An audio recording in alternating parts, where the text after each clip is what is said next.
It didn't sound like an insult. That's why it hurt more. Let's see if the king can croon without the glitter.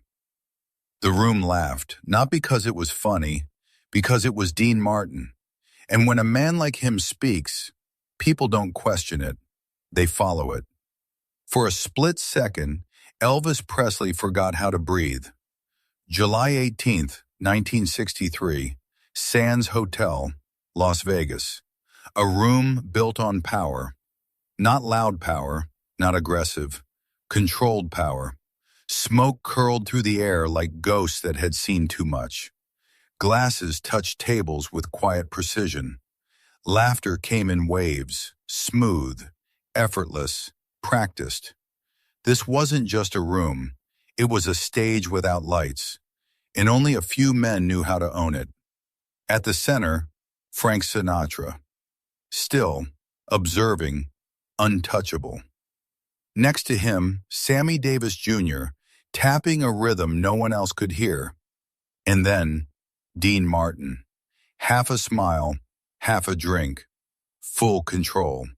This was their world, their rhythm, their rules. And then someone walked in who didn't belong. Not loudly, not like a king, just quietly. Elvis Presley stepped through the red curtain with Colonel Tom Parker behind him, and Millie Kirkland trying to disappear in the shadows. No stage suit, no spotlight, no screaming crowd. Just a man walking into a room where legends didn't clap. They measured you. And he felt it instantly. Not words, not looks. Something worse. Weight. A few heads turned. A whisper passed. A pause so small no one could prove it happened. But Elvis felt it. In his chest. In his breath. In the way his shoulders tightened just slightly. Because respect is dangerous. Especially when it's mixed with doubt. He admired these men, their charm, their presence, their control. But admiration has a cost, because the higher you place someone, the harder their words hit when they pull you down. "Hey kid, get over here."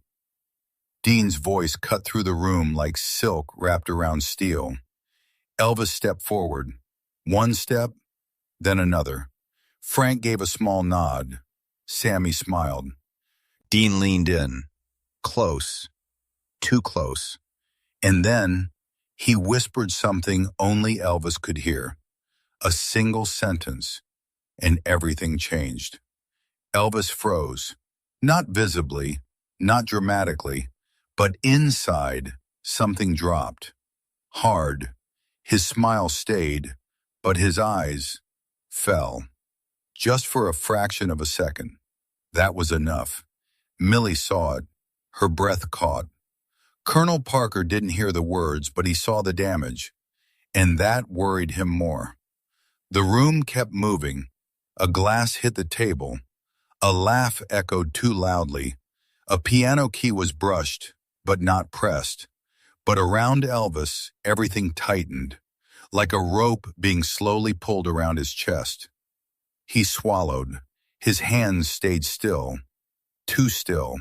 And then that thought came. Fast, sharp, uninvited. Why did that hit me? Because it wasn't just a joke. It was familiar. That tone, that dismissal, that quiet way of saying, "You don't belong here." And suddenly, he wasn't in Las Vegas anymore. He was back. In small rooms, cheap stages, people watching him like a mistake. You're not trained.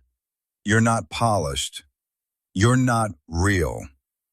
And for one dangerous second, he believed it again. Dean leaned back, watching, waiting. Then he said it again, this time loud enough for everyone. "Let's see if the king can croon without the glitter."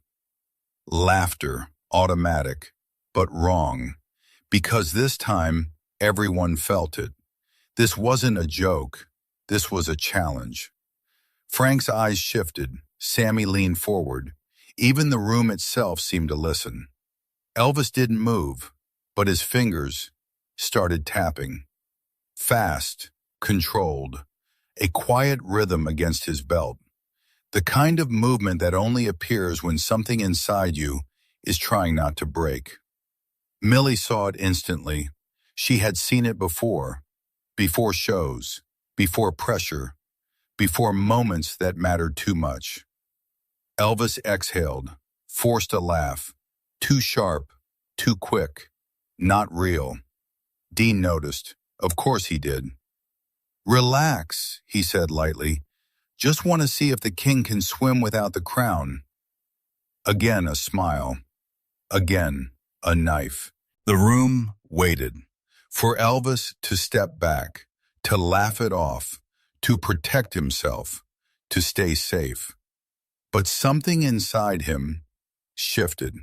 Not anger, not ego, something deeper. Truth. He straightened, just an inch, but that inch changed everything. His eyes cleared, like fog burning away. The doubt didn't disappear, but something stronger stepped in front of it. A decision. He stepped forward, slow, controlled. The room followed him, every eye, every breath. He stopped in front of Dean, close enough to feel the tension. And then he spoke, quiet, low, unshaken. All right, Dean. A pause. The room leaned in. And in that silence, Elvis made a choice that would define everything that followed. Your move. No anger, no defense, no explanation, just truth. And for the first time that night, Dean Martin blinked, because this wasn't a boy trying to fit in. This was a man who had just stepped into the fire and refused to step back. The room went still. Not polite still, dangerous still, because everyone felt it now. This wasn't a joke anymore. This was a moment. And moments like this don't end quietly. The silence didn't break. It tightened, like the entire room had been pulled into a single invisible thread. And now everyone was waiting to see who would snap first. Dean Martin didn't rush. Men like him never do. He just stared at Elvis Presley, slowly swirling the ice in his glass. Once, twice, then snap, sharp, cold, final. Every head turned, because in that room, that sound meant one thing: showtime. Across the corner, the house pianist, Eddie Hudson, straightened instantly.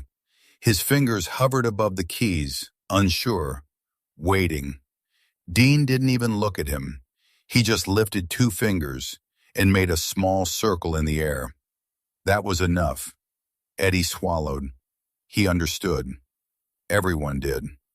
Across the table, Frank Sinatra leaned slightly forward. A shadow crossed his face. He's not going to do that, he muttered under his breath. Beside him, Sammy Davis Jr. didn't smile this time. Oh, he is. The room changed, instantly. What had been smooth, relaxed, untouchable, was now something else. An arena, not built for fighting, built for exposure. Dean finally set his glass down, slow, deliberate, and this time he spoke loud enough for everyone. Let's see the king handle a real tune. A pause, then the real strike. Sing mine. A few quiet gasps escaped, not loud, but enough. Because everyone understood what that meant. This wasn't a duet. This wasn't friendly. This was a trap. Dean wasn't asking for Elvis's hits, not rock and roll, not rhythm. He was asking him to step into his world, a smooth Vegas crooner piece, controlled, refined, owned, a song that belonged to Dean Martin, and everyone in that room knew it. Elvis didn't move, But inside, everything accelerated. Not panic, pressure. The kind that doesn't scream, the kind that presses harder. If I say no, I lose. If I say yes, he didn't finish the thought, because he didn't need to. Behind him, Millie Kirkland stepped closer. Elvis, you don't have to do this, she whispered. Her voice trembled. She wasn't afraid of failure. She was afraid of what this moment could take from him. Colonel Tom Parker shifted uncomfortably. This wasn't business anymore. This was risk. Real risk. Elvis didn't look at either of them, because if he did, he might step back. And stepping back was the one thing he couldn't afford. Across from him, Dean leaned back again, relaxed, waiting, because in his mind, this was already over. Go ahead, son, Dean said casually. The floor's yours.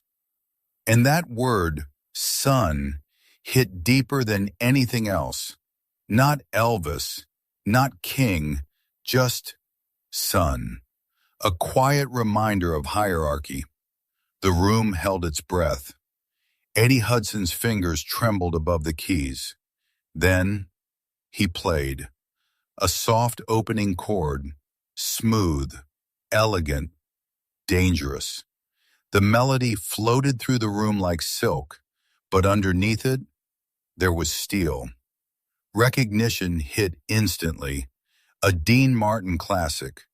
A song built on control, on tone, on subtlety, not power, not raw emotion. Control. A few people shifted in their seats. A showgirl covered her mouth. Someone near the bar whispered, "He's not going to be able to do that." But Elvis didn't react. He didn't shake his head. He didn't interrupt. He didn't step back. He stood there, perfectly still, letting the music reach him, wrap around him, challenge him. And for a second, his eyes dropped, just slightly, because deep inside, that same question came back. Do I belong here without everything that made me him? No stage, no crowd, no crown, just him. The melody continued, soft, unforgiving. Eddie glanced up nervously, unsure if he should stop.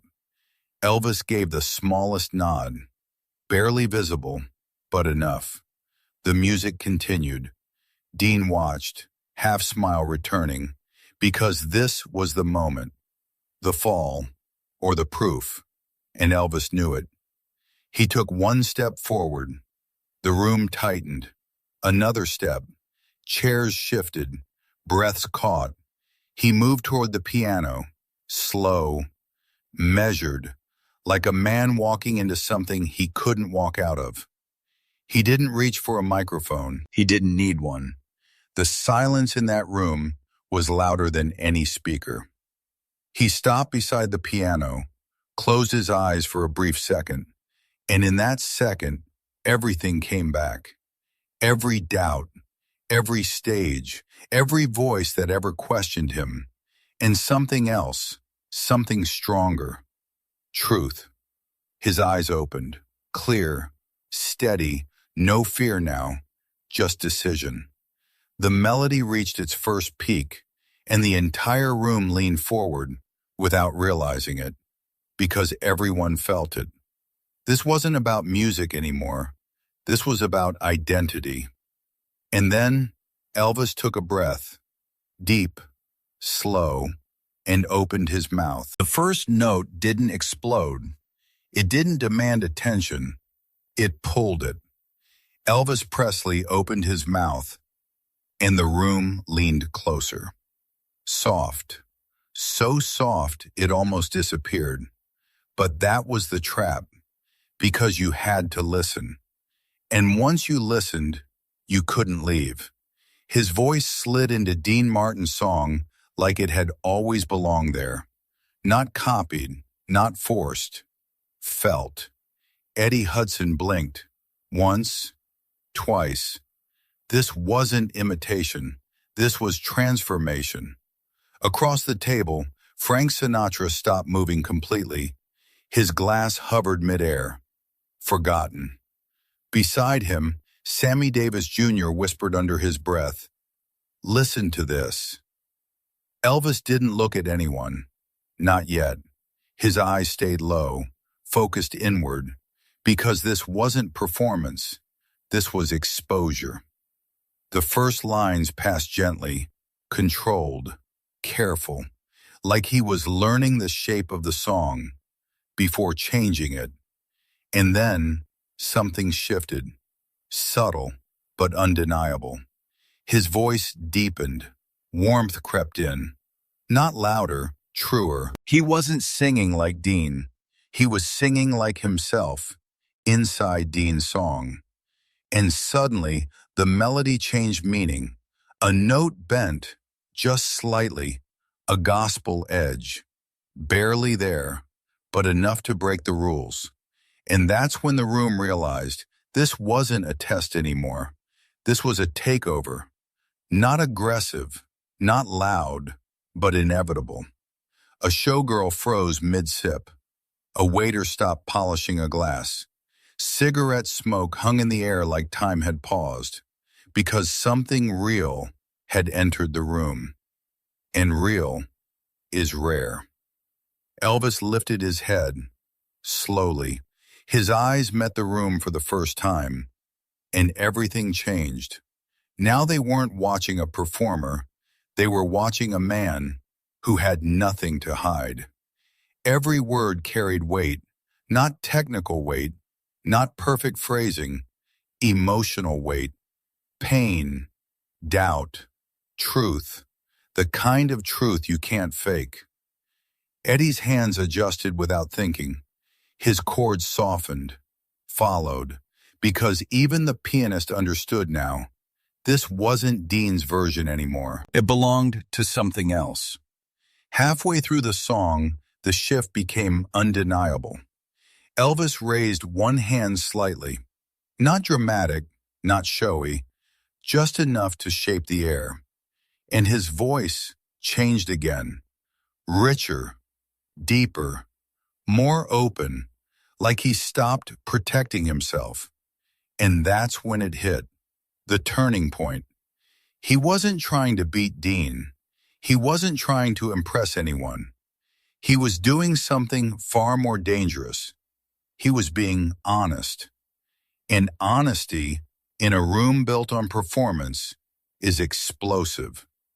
Dean Martin's smile faded, slowly, not replaced by anger, replaced by something worse, recognition, because he saw it now. This wasn't a kid trying to prove himself. This was a man showing something Dean couldn't control, something no one could control. The song moved toward its ending, but Elvis didn't rush. He slowed it, let the silence grow between notes, let the room feel everything, every breath, every pause, every unspoken word.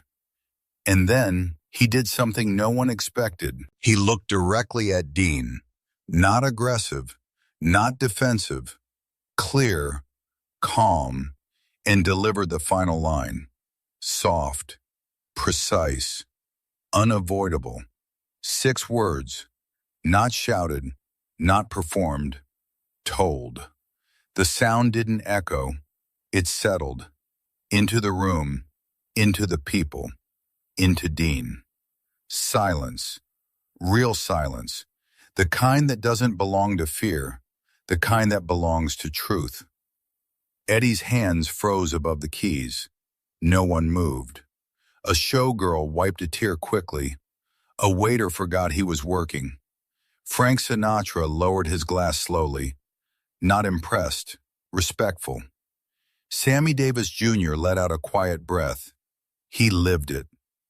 Elvis stepped back, just one step. No smile, no victory, because he didn't win. He didn't try to, and that's why it worked. Dean Martin stood, slowly. The room shifted with him. Every eye followed. He walked toward Elvis, each step heavier than the last. Not dramatic, honest. He stopped inches away, close enough to feel the moment, to understand it, to accept it. For a second, he searched Elvis's face, looking for something. Ego, pride, anything he could push against. But there was nothing there, just calm, just truth. Dean spoke, quietly. "You're the real deal, kid." No smile, no joke, just truth. And in that moment, something invisible shifted. Not in the room, in the way they saw him. He wasn't just the king anymore. He didn't need the crown, because he had something stronger. He was real. Years later, no headlines would write about that night. No cameras would capture it. But the story would survive. Whispered, passed on, because the people who were there felt it. They remembered the moment Elvis Presley didn't try to win. He just told the truth. And somehow, that was enough to silence a room full of legends.